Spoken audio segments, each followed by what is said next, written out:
Hello everyone.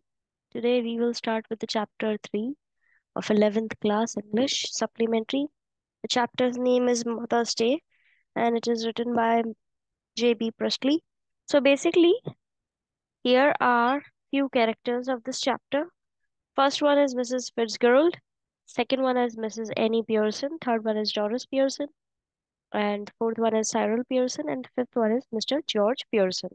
So last four characters basically belong to the same family, Pearson. And the first one is from the other family, Fitzgerald, and she's the neighbor of this family. Okay. So before starting the chapter, I would like to give you the chapter sketch. This humorous play portrays the status of a mother in the family. The author brings out the plight of the mother very realistically in the play. Mrs. Annie Pearson, the mother, is not treated well by her husband and children. ये बहुत ही humerus play है। ठीक है, यहाँ पर एक mother जो है उनका एक स्टेटस बताया गया है फैमिली के अंदर। बेसिकली ऑथर जो है वो कोशिश कर रहा है जो मदर की एक पोजीशन है, जो प्लाइट एक अनफॉर्चुनेट या डिफिकल्ट सिचुएशन जो है, बेसिकली अनफॉर्चुनेट वाली सिचुएशन जो है वो उनकी दिखाई गई है बहुत ही रियलिस्टिक तरीके से प्ले के अंदर। मिसेस एनी पियर्सन जो है वो मदर है जिनको उनके हस्बैंड और उनके बच्चे अच्छे से ट्रीट नहीं करते हैं।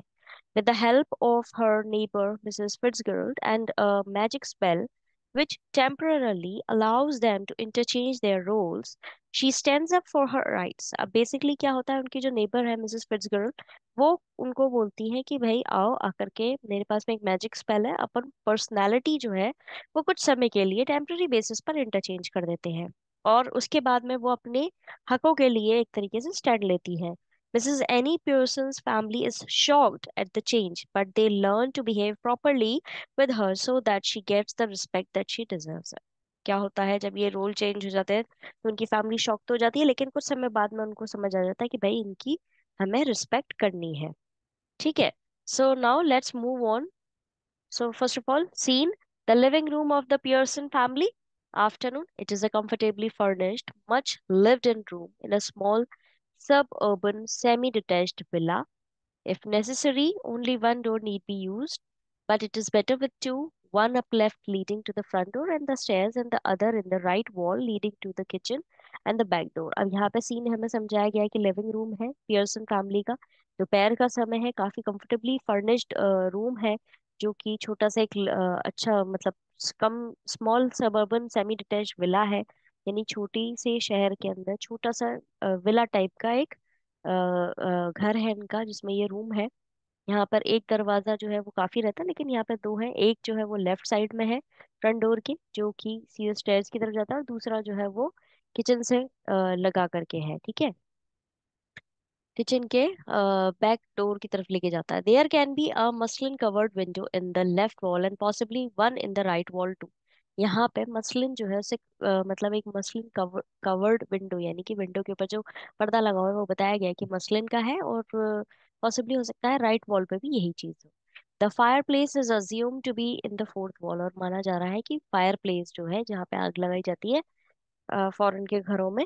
ठीक है, अपने आप को अपना टेम्परेचर, यूरोपियन कंट्रीज होती है बेसिकली, उनका टेम्परेचर जो है वो इंडिया से काफी डिफरेंट होता है, क्लाइमेटिक कंडीशंस वहाँ की काफी डिफरेंट होती है। तो उनके घर में एक फायर प्लेस करके जगह बनाई जाती है जहाँ पे वो, आपने मूवीज वगैरह में देखा होगा कि वहाँ पे वो आग जला के रखते हैं, तो वहाँ पे ये चीज जो है अज्यूम की जा रही है कि फायर प्लेस जो है वो कहाँ है। फोर्थ वॉल पे there is a settee up right, an armchair down left and one down right. अब यहाँ पर क्या है, एक सेटी लगी हुई है, ठीक है, ऊपर की तरफ में, और जो है एक अज्यूम किया जा रहा है कि एक तरीके से बोला गया है कि एक आर्म चेयर जो है वो लेफ्ट साइड में है और एक जो है वो राइट साइड में है। ठीक है, सोफा सेटी जो होता है वो बेसिकली क्या होता है, सोफा होता है। A small table with two chairs on either side of it stand at the center। अब यहाँ पे एक छोटी सी टेबल है जिसके दोनों आसपास एक चेयर्स लगी हुई है, ठीक है, और स्टैंड भी लगे हुए हैं।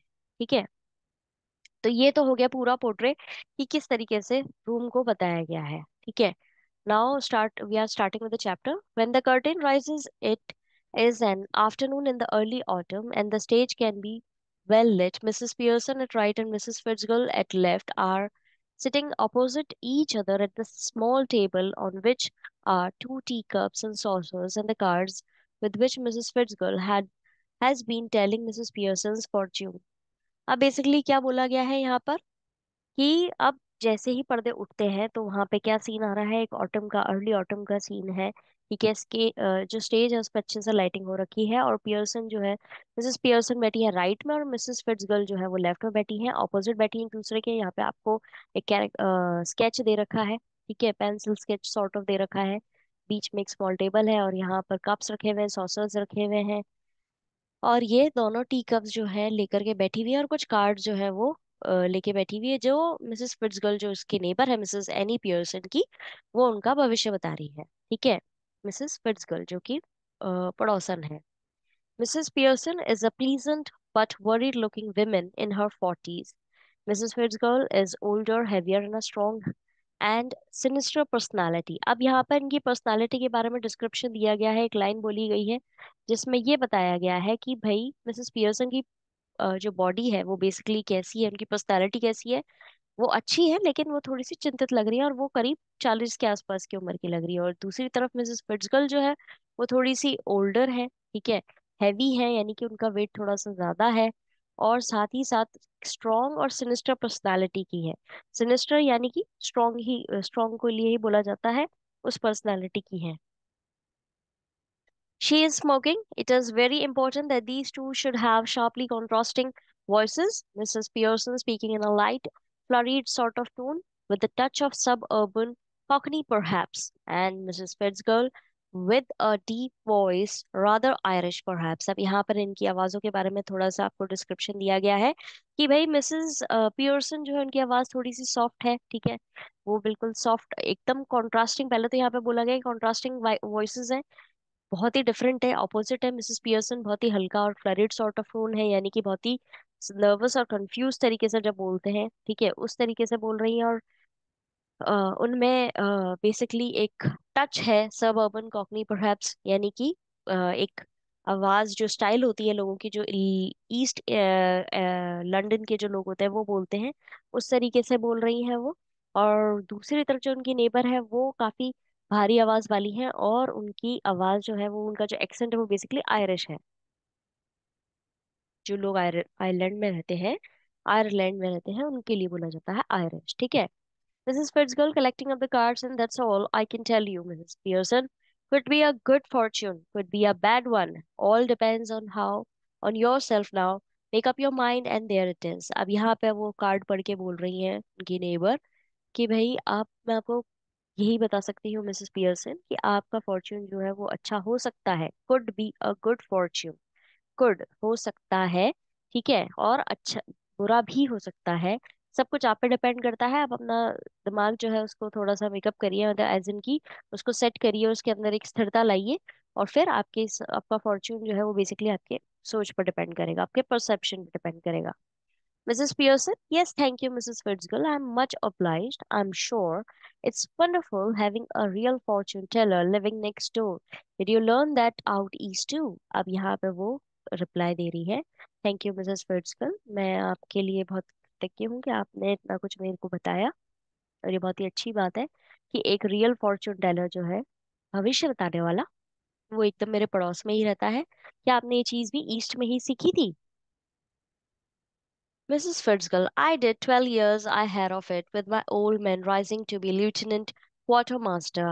He learned a lot and I learned a lot more. But will you make up your mind now, Mrs. Pearson dear? Put your foot down once and for all, and be the mistress of your own house and the boss of your own family.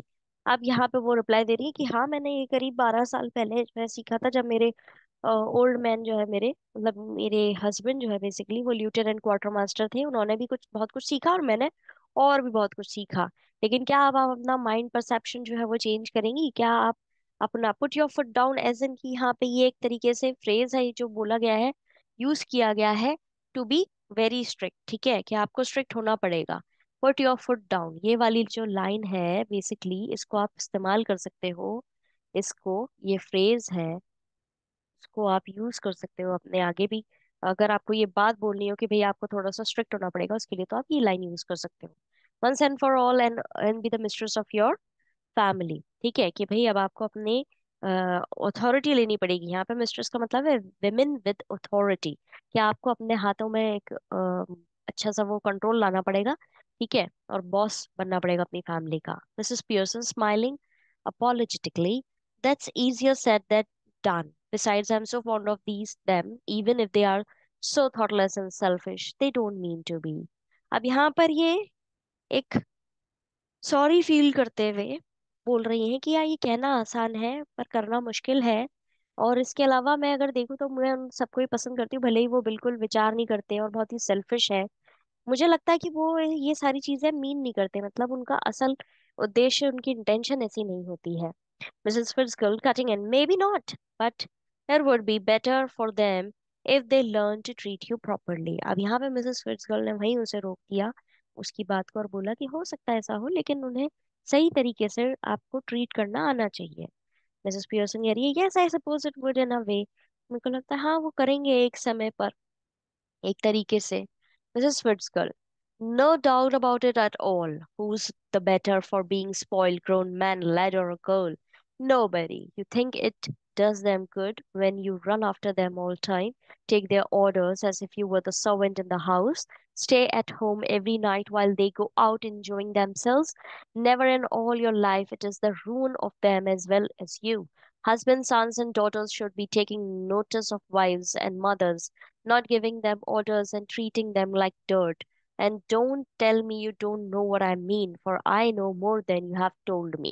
अब यहाँ पर Mrs फिट्जगर्ल ने उसको लताड़ दिया, एक तरीके से डांट दिया है, और बोला है कि कोई डाउट नहीं है कि वो इस तरीके से करना चाहिए उनको, लेकिन ये करना, या आप उनको बर्बाद कर रहे हो, एक तरीके से स्पॉइल कर रहे हो उनको इस तरीके से ट्रीट करके। ये यहाँ पे मिसेस पियर्सन के लिए बोला गया है कि एक कोई बड़ा व्यक्ति जो है, ग्रोन मैन या फिर लड़का या फिर लड़की, अगर आप उनको इस तरीके से ट्रीट कर रहे हो तो वो किसी के लिए भी फायदेमंद नहीं होता है, किसी की आदतों को बिगाड़ना। अब वो आपके लिए कुछ भी अच्छा नहीं कर रहे हैं, आप उनके आगे पीछे घूमे जा रही हो पूरे दिन, उनके ऑर्डर्स ले रही हो, जैसे कोई आप एक सर्वेंट हो घर में, और वो हर रात को बाहर जा रहे हैं, एंजॉय कर रहे हैं, लेकिन आप एंजॉय नहीं कर रही हो, आप अपनी लाइफ खराब कर रही हो। तो किसी को भी इसमें सब, it's the ruin of them as well as you, यानी वो भी बर्बाद हो रहे हैं और आप भी बर्बाद हो रहे हो। हस्बैंड, सन्स और डॉटर्स जो है उनको नोटिस लेना चाहिए अपनी वाइफ्स का या अपने मदर्स का, और उनसे ऑर्डर लेने की बजाय उनको ऐसे ट्रीट नहीं करना चाहिए जैसे कि वो सिर्फ एक गंदगी है, ठीक है।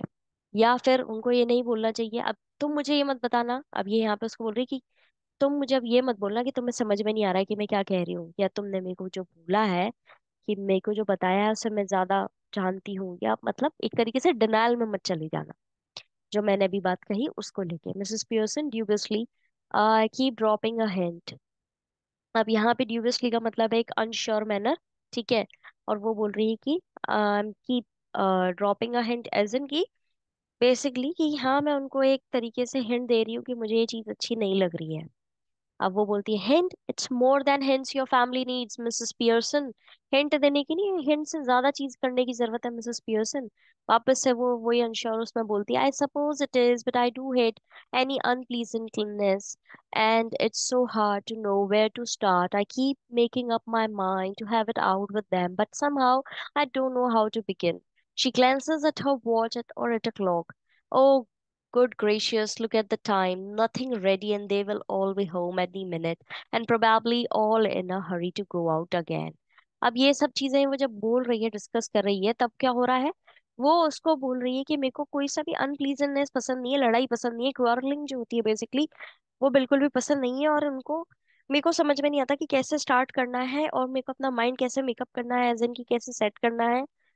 मैं कोशिश करूंगी, पर कैसे मुझे नहीं पता। फिर उसके बाद अपनी घड़ी की तरफ देखती है और चिंतित हो उठती है कि भाई समय देखो क्या हो गया, और मैंने घर पे कुछ भी रेडी नहीं किया है, किसी भी समय सब के सब घर आते होंगे, और फिर जल्दी वो चीज लेकर के या कंज्यूम करके वो लोग वापस बाहर चले जाएंगे। As she is about to rise, Mrs. Fitzgerald reaches out across the table and pulls her down. जैसे ही उठ करके वो जाने वाली थी, वैसे ही उसकी नेबर ने उसका हाथ पकड़ के उसको नीचे बैठा लिया। Let them wait or look at after themselves for once. This is where your foot goes down. Start now. She lights a cigarette from the one she has just finished. अब क्या हो रहा है, वो उनका हाथ पकड़ के बिठा देती है उसकी नेबर जो है विट्सगर्ल, और फिर बोलती है कि आज से ही तुम, वो समय शुरू हो गया कि जब तुम्हें अपना पैर नीचे रखना है, और उनको जो चाहिए वो उनको खुद से लेने दो, तुम मत जाओ। और वो ये कहते हुए अपनी दूसरी सिगरेट जला देती है जो पहली पी चुकी है। मिसेस पियर्सन एम्बेरस्ड, वो एम्बेरस्ड हो जाती है और बोलती है, Mrs Fitzgerald, I know you mean well, in fact I agree with you, but I just can't, and it's no use you trying to make me. If I promise you would really have it out with them, I know I wouldn't be able to keep my promise. अब फिर उसको बोलती है कि भाई मैं समझ रही हूँ कि आप क्या करना चाहती हो, मैं अग्री भी करती हूँ आपके साथ में, लेकिन मैं ये सब नहीं कर सकती, और मैं प्रॉमिस भी करूँ तब भी मेरे अंदर से ये चीजें नहीं निकलेंगी, और मैं अपना प्रॉमिस भी जो है वो नहीं कर पाऊंगी पूरा. तब फिर वो बोलती है उसकी neighbour, then let me do it, कि मुझे करने दो फिर. अब ये कंफ्यूज हो जाती है मिसेस पियर्सन, वो बोलती है कैसे, एजिटेटेड, फ्लस्टर्ड, ठीक है, कि वो परेशान होकर बोलती है, oh no, thank you very much Mrs Fitzgerald, but that wouldn't do at all. It couldn't possibly somebody else. They would resent it at once and wouldn't listen, and really I couldn't blame them. I know I ought to do it, but you see how it is. She looks apologetically across the table, smiling rather miserably. अब यहाँ पर वापस से वो अपना एक point रख रही कि भाई ये नहीं हो सकता, मैं आपका शुक्रिया अदा करती हूँ, लेकिन वो किसी और की बात नहीं सुनेंगे, और फिर एक बार में ही जो है वो मेरे को मना कर देंगे.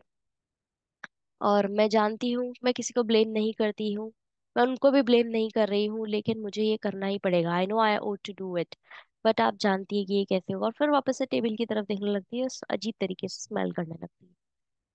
सो Mrs Fitzgerald, you haven't got the idea, वो उससे बोलती है बहुत ही शांत तरीके से कि तुम्हें आइडिया नहीं लगा. तो फिर वो पूछती बिविल्डर्ड यानी कंफ्यूज तरीके से, oh I am sorry, I thought you asked me to let you do it, मुझे लगा कि आप मुझे कह रही हो करने के लिए कि मैं आपको बोलूंगी. तब वो बोलती है, I did, but not as me as you, पर ऐसे नहीं जैसे मैं हूँ, बल्कि तुम.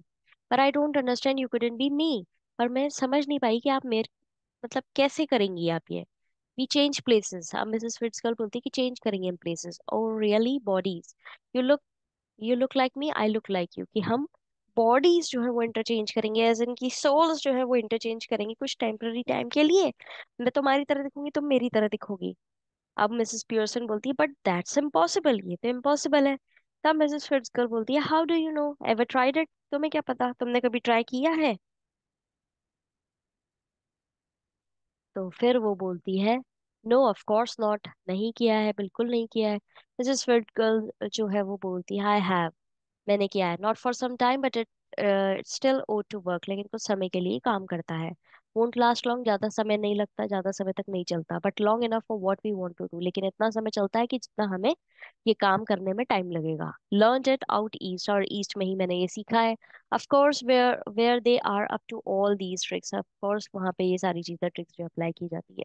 She holds her hand out across the table, keeping the cigarette in her mouth, and give me your hand dear. और फिर उसके बाद उसका हाथ पकड़ती है, अपनी मुंह में सिगरेट दबा के रखती है और उसका हाथ फूंक लेती है. जिस पियर्सन बोलती है, well I don't know is it right, मुझे नहीं पता क्या ये राइट है करना. So that's it for today, आज हम इतना ही पढ़ेंगे. We'll continue this chapter in our next session. Till then have a nice day ahead. God bless you all.